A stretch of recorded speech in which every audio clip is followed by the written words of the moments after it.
I was born in November of 1954. We lived here in Winterport, except for about 6 months when we lived in Bangor in between building houses.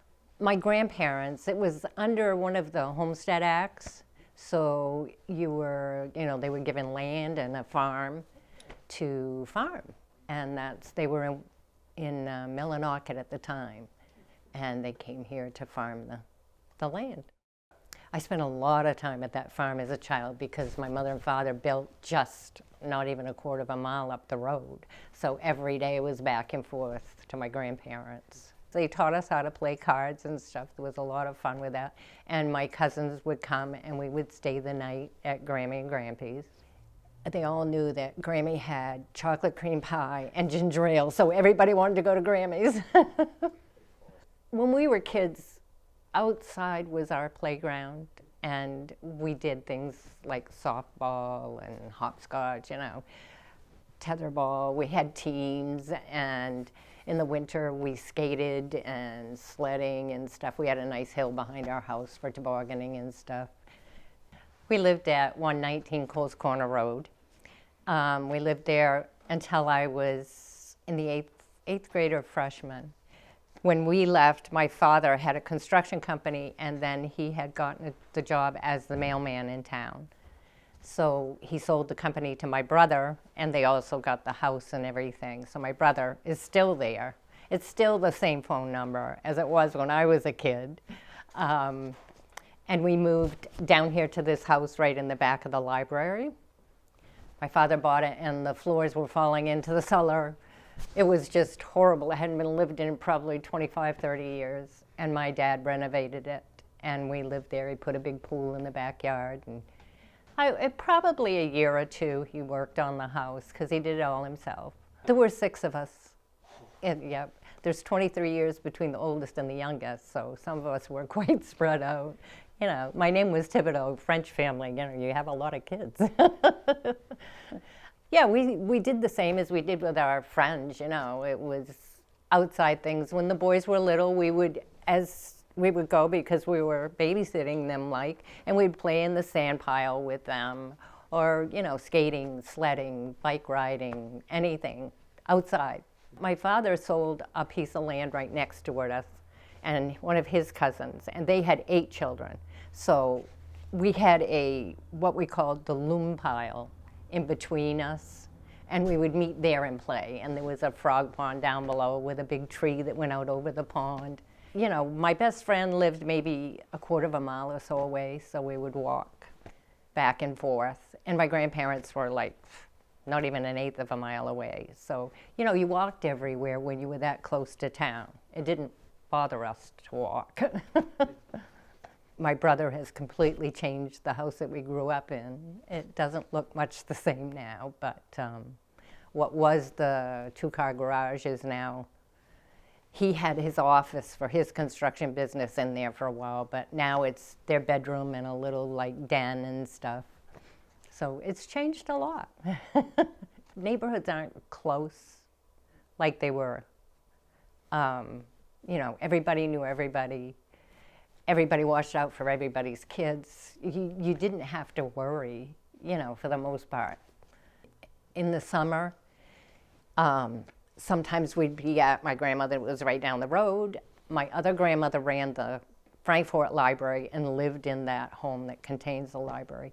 And a lot of times I would be down there with my cousins from my mother's side, and I stayed a lot with that grandmother too. Or if it was friends, we had a softball team that would play in our yard in between the truck garage and the house. We always had something to do. Boredom was not a word in our vocabulary. I will never forget one in particular. I threw the bat and hit a guy right in the eye with it. Poor boy. I think he had a black eye all summer.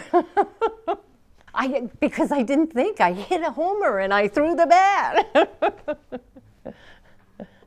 We were the first class to go to Hampden. We were not wanted. So if you didn't fit into a clique, it was kind of rough. And I wasn't a clique person. When we left Winterport was so close. Everybody knew everybody. All of us kids were friends. And it wasn't so when we went to Hampden Academy. And I just didn't fit in the clique. So, I mean, I had many friends, but things have changed a lot over the years. Now, one of my grandchildren had a hard time there. The other one had a wonderful time there. So it depends on the kid and what they're into, I guess. But like our 51st class reunion last year, it was wonderful to see everybody. We had the best time. And people that wouldn't have spoken to you in high school were just overjoyed at being with you. So time changes a lot. Yeah, I met a friend that I am still friends with today, and she probably was in the same way as I was, as not fitting really in any of the cliques. And I'm glad I didn't, I think, because I had friends and all. So that was a little different. Some people stayed with their little cliques and didn't branch out. My dad was the mailman for many years, and when he went to Bangor to do the forwarding service, one of the men there asked if he knew of anybody that would be a sub. So he came home and told me, and I went to work in the Bangor post office as a sub roll carrier. And then when there was an opening here in Winterport, I came down here, and I carried mail there until 1997, and I had a shoulder that was worn out, so they took me off the road. And that's what I did. I did management. My real love was carrying mail, and I still think about it, and I still have customers after all these years that I wish you'd never left.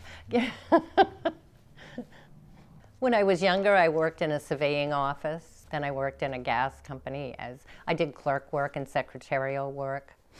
And then I did childcare after I started having children. I did childcare for a few years.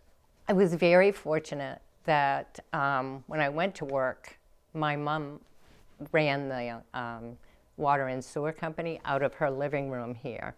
So she was at home even though she worked. So if the kids needed her, if the kids got sick or whatever, she would go get them from school.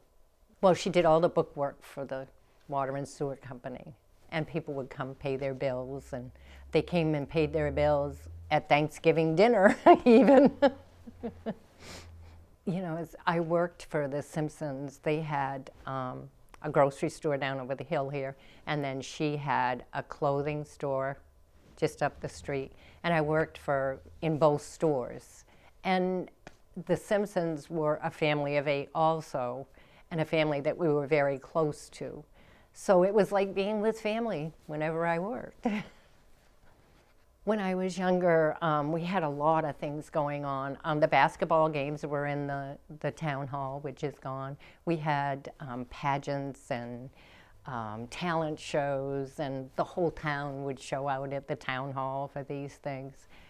There was a lot of them. I mean, the town was so active and active together. Well, my dad doing this house here was significant, and there's paperwork in here he got an award from the town for renovating the house and making it beautiful again. And then there was a little house up the street that was a barber shop at one time. And when my grandmother retired from the library in Frankfort, my father bought that building, brought it down on a trailer, and put it back there. And that little house in the back here was my grandmother's home for many years. When my mother and father bought a small home in Frankfort to retire, my middle brother bought the house. And when he left, my nephew bought the house. So it was family until the family that's there now. My sister, my oldest sister that passed away, she and her first husband was a merchant marine, so they lived around the country, wherever he was shipping out of. But other than that, everybody has pretty much stayed home. As kids, we would sit on the rock wall up beyond the pizza parlor. The rock wall was always a gathering place. And the steps out here. It's a beautiful town. I think it was because of the closeness and the feeling that no matter where you were a part of something. Whether it was school or church or just being on the street, you were known. My mother worked for the town as the town manager's secretary, and she was interim town manager, and then she did water and sewer. And so my mother was always involved. My father owned a construction company and then became the mailman and very active in the church. They were church elders and when you said Thibodeau, everybody knew who you were.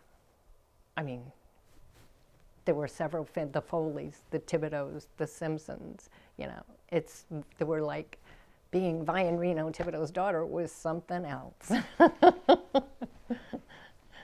My father also was a square dance caller, and he did that year after year after year in the schools.